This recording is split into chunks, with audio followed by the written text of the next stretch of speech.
Monsieur le Premier ministre, Monsieur le ministre de la Justice, garde des Sceaux, vice-président du Conseil supérieur de la magistrature, Monsieur le président du Conseil constitutionnel, Mesdames, Messieurs les ministres, Monsieur le Premier président de la Cour suprême, Monsieur le procureur général près la dite Cour, Monsieur le Premier président de la Cour des comptes, Monsieur le procureur général près la dite Cour, Monsieur le Premier président de la Cour suprême du Bénin, Monsieur le procureur général près la dite Cour, Mesdames, Messieurs les députés, Monsieur le médiateur de la République, Monsieur le président de la Commission électorale nationale autonome, Monsieur le président du Conseil national de régulation de l'audiovisuel, Mesdames, Messieurs les ambassadeurs et chefs de mission diplomatique, Messieurs les officiers généraux, Messieurs les anciens chefs de la juridiction suprême, Mesdames et Messieurs les recteurs, doyens et professeurs d'université, Monsieur le bâtonnier de l'Ordre des avocats, Monsieur le dauphin du bâtonnier de l'Ordre des avocats, Mesdames, Messieurs les magistrats, Mesdames, Messieurs les avocats, Madame, Messieurs les présidents des ordres professionnels, Mesdames, Messieurs les administrateurs des greffes et greffiers, Mesdames, Messieurs les autorités administratives et territoriales, autorités religieuses et coutumières, Mesdames, Messieurs, en vos rangs, grades et qualités, honorables invités.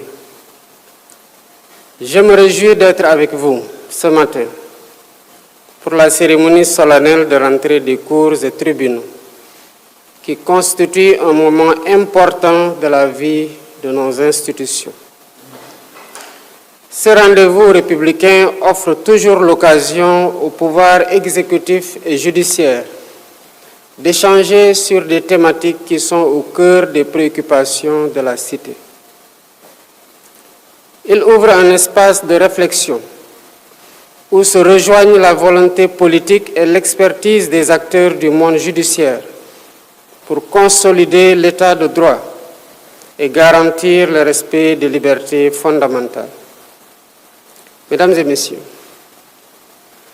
l'année 2024 a été marquée par le rappel à Dieu de messieurs Ndongo Fall, Elimanel Dien, Joseph Ndour, Mamgour Diouf et Modou Sek et Mademba Sok. Je m'incline devant la mémoire de ces illustres disparus qui ont marqué le monde judiciaire et syndical. Je remercie Monsieur le Premier président et le procureur général près la Cour suprême, ainsi que Monsieur le bâtonnier de l'Ordre des avocats, pour les félicitations et vœux formulés à mon endroit. J'aimerais à mon tour vous adresser mes félicitations et mes encouragements pour vos nominations respectives à la tête de la juridiction suprême qui consacre le couronnement d'un riche parcours au service de la justice sénégalaise. Mesdames et Messieurs, chers invités, en cette audience solennelle qui marque la rentrée des cours et tribunaux, je voudrais rappeler l'importance de la justice dans la consolidation des principes fondamentaux de notre République. Elle est le régulateur des relations entre les différents pouvoirs et les institutions, la gardienne des libertés individuelles et collectives, le bouclier qui protège chaque citoyen de l'arbitraire. Sous ce rapport, les justiciables doivent sentir que la justice est un rempart contre l'arbitraire et non un instrument d'arbitraire. C'est pourquoi l'une des premières décisions de mon mandat a été de convoquer les assises de la justice autour du thème « La réforme et la modernisation de la justice ». Ce dialogue national que j'ai voulu inclusif et participatif a permis à des représentants de tous les secteurs socio-professionnels, organisés en commission, de dresser un diagnostic approfondi et précis sur la justice, afin de la débarrasser de ces maux. Ces commissions ont formulé par la suite des recommandations, dont la mise en œuvre permettra d'humaniser le visage de la justice, de rendre plus performant le service public de la justice. D'ores et déjà, j'ai mis en place le comité de rédaction des recommandations consensuelles issues des assises de la justice. Ce comité a pour mission de matérialiser les réformes nécessaires afin, entre autres, que les exigences de l'état de droit soient mieux prises en charge par les acteurs du monde de la justice. En effet, il faut rapprocher la justice du peuple au nom duquel elle est rendue. Le monde judiciaire a des défis immenses à relever et doit s'ouvrir au questionnement, à la remise en cause, au changement et à la modernisation. Il doit nécessairement s'ouvrir à l'instar de tous les corps de la République, au monde extérieur, car l'exigence d'un contrat social repensé nous interpelle tous. Un système clôturé à lui-même ne permet pas de faire peuple. Gardons-nous tous de la tentation de l'entre-soi et du repli. Monsieur le Premier Président, j'ai écouté avec beaucoup d'intérêt vos contributions.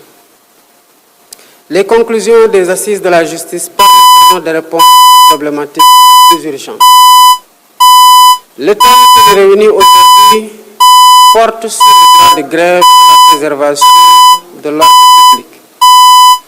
Il constitue une invite aux acteurs judiciaires à réfléchir sur l'équilibre délicat mais essentiel entre le respect des droits et le bon ordre commun. Monsieur le Président, conseiller délégué à la Constitution, que je félicite, vient de poser avec beaucoup de pertinence les termes de cette réflexion. Le droit de grève, composante essentielle de la liberté syndicale, est fondamental parce qu'il consacré tant au plan national qu'au niveau international. Il est garanti par la Constitution et réaffirmé par les normes internationales telles que les conventions de l'Organisation internationale du travail. Il s'agit essentiellement de la Convention numéro 87 sur la liberté syndicale et la protection du droit syndical de 1948, ainsi que de la Convention numéro 98 sur le droit d'organisation et de négociation collective de 1949. Le droit de grève est ainsi reconnu par notre Constitution en son article 25, qui précise cependant qu'il doit s'exercer, je cite, dans le cadre des lois qui le régissent. Fin de citation. Ce droit peut être présenté comme l'expression la plus aboutie de notre engagement pour les droits fondamentaux des travailleurs. Il ne s'exerce pas dans l'anarchie, pour autant qu'il doit s'affirmer dans le respect des conditions posées par le Constituant à l'article 25 de notre loi fondamentale, à savoir ne pas porter atteinte à la liberté de travail, ni mettre en péril l'entreprise ou les services publics essentiels. Cela signifie que le droit de grève doit s'accommoder dans sa mise en œuvre du respect de l'ordre public.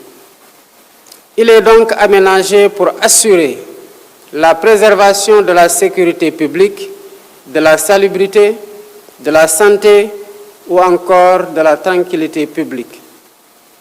Composante essentielle de notre démocratie, le droit de grève donne voix aux revendications légitimes des travailleurs. Il ne doit pas être un prétexte pour compromettre la liberté de travail et la continuité du service public. Il y a un équilibre à rechercher et à promouvoir entre, d'une part, l'intérêt général et les intérêts particuliers des professionnels, d'autre part.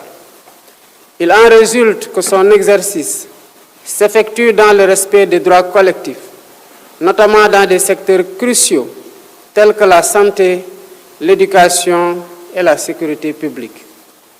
Dans ce sens, le Code du travail et le statut général de la fonction publique ont prévu les conditions requises pour un exercice licite du droit de grève. La loi numéro 61-33 du 15 juin 1961 portant statut général des fonctionnaires prévoit en effet des obligations telles que le préavis et le respect des services minimums qui garantissent la continuité des fonctions vitales de l'État. Le respect du bon ordre justifiera ainsi des réquisitions qui sont une limite importante mais nécessaire au droit de grève. Encadrés par des textes tels que l'article L276 du Code du travail, ces mesures administratives permettent d'assurer la continuité des services publics essentiels dans des circonstances exceptionnelles. Ces secteurs incluent non seulement les services publics administratifs, mais aussi des entreprises à vocation d'intérêt public, comme celles fournissant l'eau, l'électricité ou les transports en commun. Toutefois, il est essentiel que les réquisitions soient prises avec discernement et appliquées avec rigueur. Elles doivent respecter le principe fondamental de la proportionnalité, dans le but de préserver l'intérêt général sans compromettre la liberté syndicale ou vider le droit de grève de sa substance.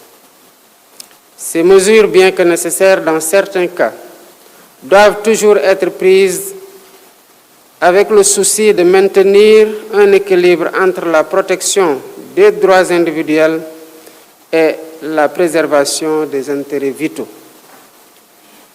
La justice sénégalaise a, à plusieurs reprises dans sa jurisprudence, affirmé que le droit de grève doit être concilié avec la préservation de l'intérêt général.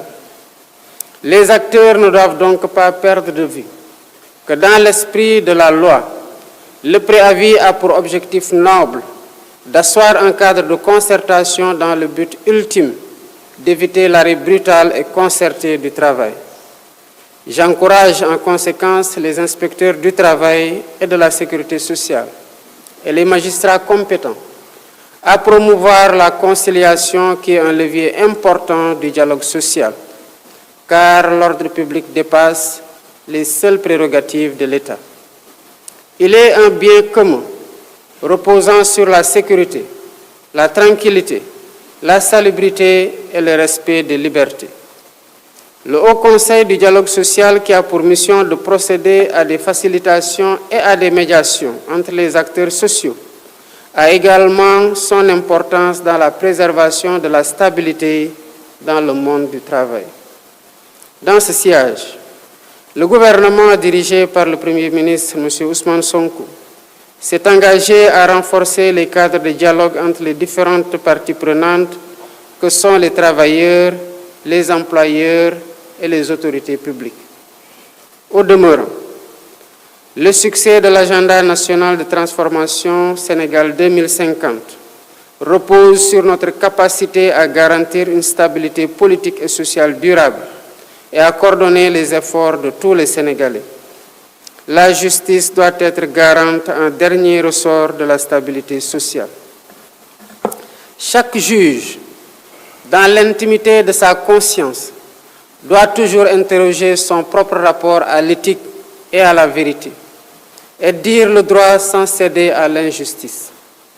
La justice doit participer à cet effort d'introspection pour fortifier notre cohésion nationale, pour que plus jamais la récente histoire qui a traversé la période 2021-2024 ne se reproduise.